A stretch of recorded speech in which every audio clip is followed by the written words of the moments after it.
Alright, so I'll do a voiceover as I work on my painting. I apologize for the quality of this microphone. I'm at home right now, and so I don't have the best equipment to do my recordings. But what I'm doing first is I'm adding a background color to my painting. It's always great to start off with a mid-tone rather than having a white background. This way, when I start adding color, I'm not having to work from the lightest lights to the darkest darks. Instead, I'm working from a mid-tone, in this case a mid-tone of red, and then I'm adding my mid-tones, highlights, and shadows on top of that. It This is an old painting technique that I learned in my painting class that allows your work to really just pop out a lot more. So that's really the first technique that I always recommend when doing any type of illustration or any type of painting. Change your background to be a midtone. Next thing, I'm painting the midtones of each individual object. In this case, we're working on its own layer, so the bottle is on its own layer, and then I'm using a clipping mask technique to add the highlights and the shadows, so I'm staying within my bottle inside that clipping mask.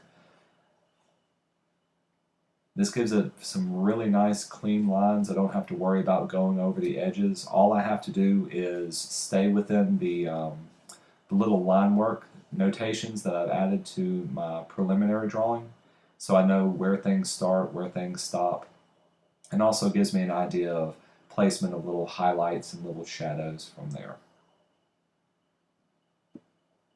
And you'll see me turn on and off the line work layer. Now you see I've turned it off. Now that I know where everything is at, I can go in and just start tweaking it, making things a little bit lighter, a little bit darker.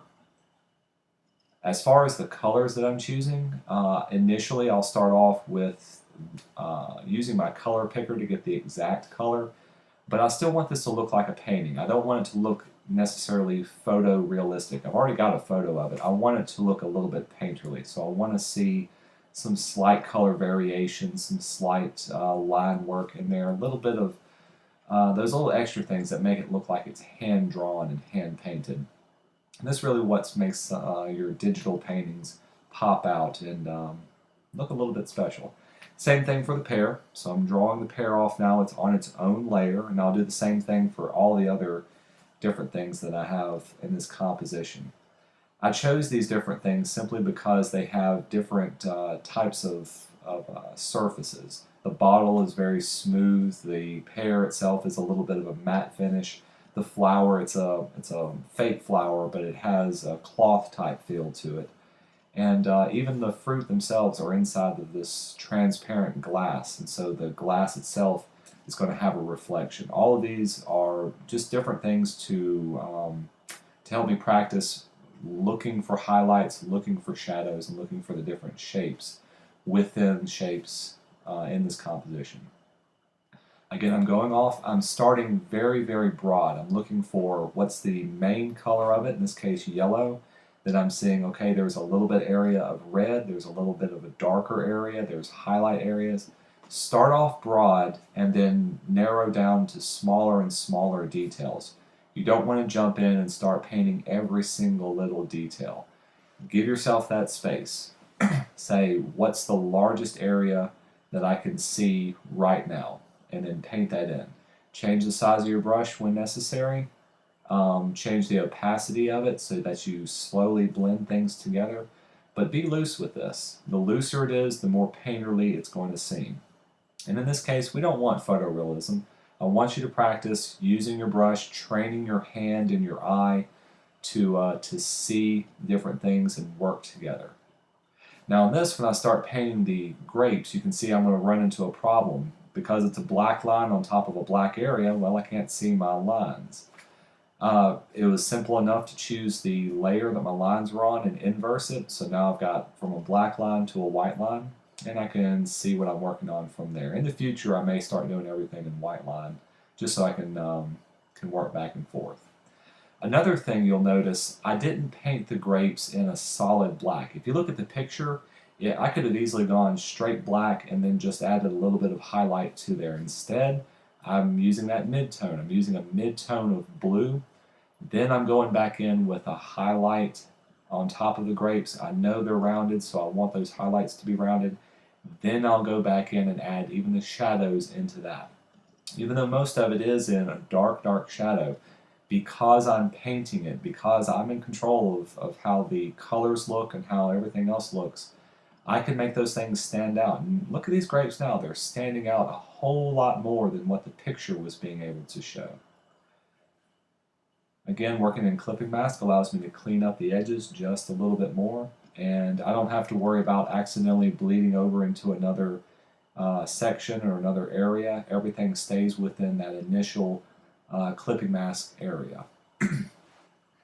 Same thing for this leaf down at the bottom. It almost looks entirely black, but I'm not worried about the dark shadows just yet. Adding in just a mid-tone of green, and I'm not painting in the whole thing. You can see I'm using my fill tool. Then I'm going back, I'm choosing a dark, dark green, large brush, paint in that particular area, and it'll work out much better than having to start off with a darker area and trying to get lighter.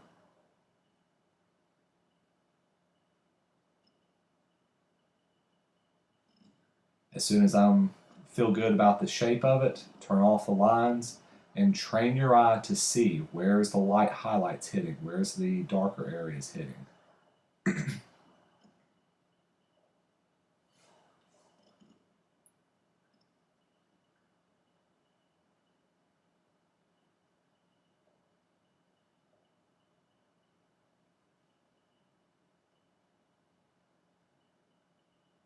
It's always fun to see things just kind of start to pop out.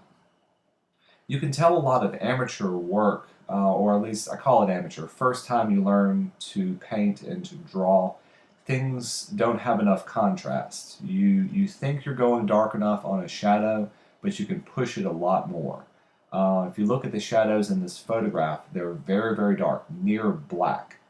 It's very tempting to go maybe a few steps below. If it was on a scale of 1 to 10, with 10 being very black, a lot of amateurs will go all the way up to maybe a 7 or a 6, maybe even an 8. But what you really want to do is you want to punch it even further. And then you want to go back to the highlights. Add the highlights to that red. Pull it back almost to near white.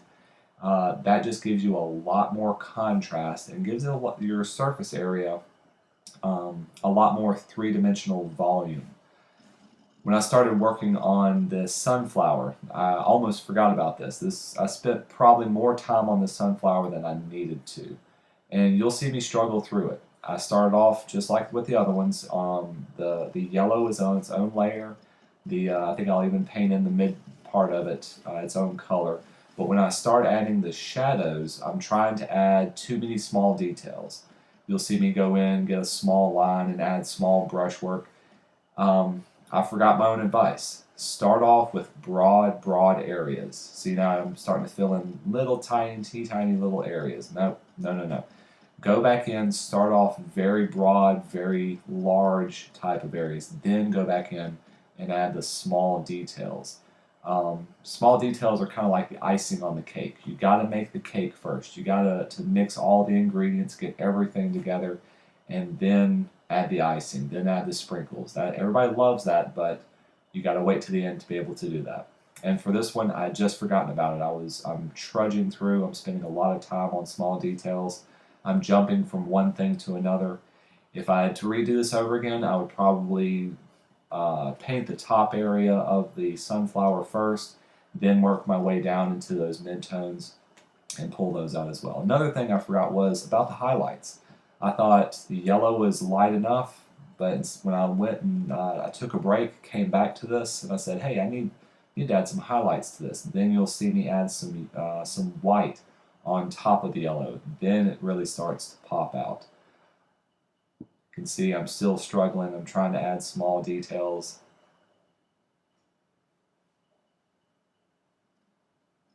Just not getting it, Ben. And after a while, it'll all come together, and within 5-10 minutes, boom, I instantly had it. There we go. Now I'm at the highlights. Now it's really starting to pop out. Little different things. That's all it needed. As soon as I had those highlights, I said, you know what? Let's go broad. Working digitally is a little bit like, it's a mixture between working with watercolor or working with acrylic, almost like a gouache technique. It's very forgiving. Of course, you can undo, but it almost, you work in opacity. You build up your opacity. You work in larger areas first. There I am adding that large area of black, and then you can go in and add small details on top of that. Last thing I had to paint was the glass itself. And since I'm working in layers, you can see it doesn't matter if I go over the edges just a little bit. First add the shadows. I just like doing shadows first, then go back in, add a little highlight areas. Since this area isn't a main focal point, I didn't care too much about the small details. Main focal point is going to be on the glass, it's going to be on the fruit itself, not on the container that it's in. Same way for this one. Adding small details all the way around. First is a mid-tone, then go back, add your shadows, add your highlights. Don't forget to add a clipping mask. I think that's what I did right there.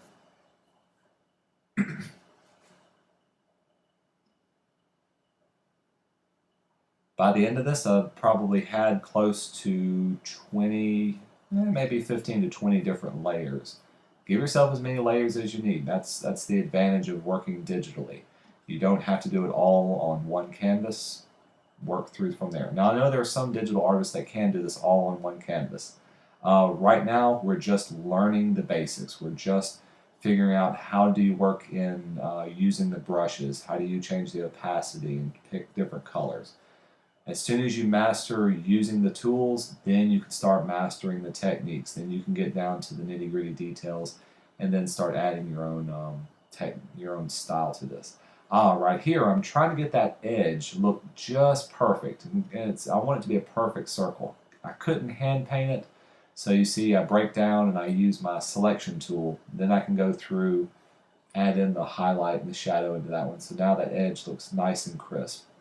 Use whatever tool it takes to get the job done. In that case, I had to use my selection tool.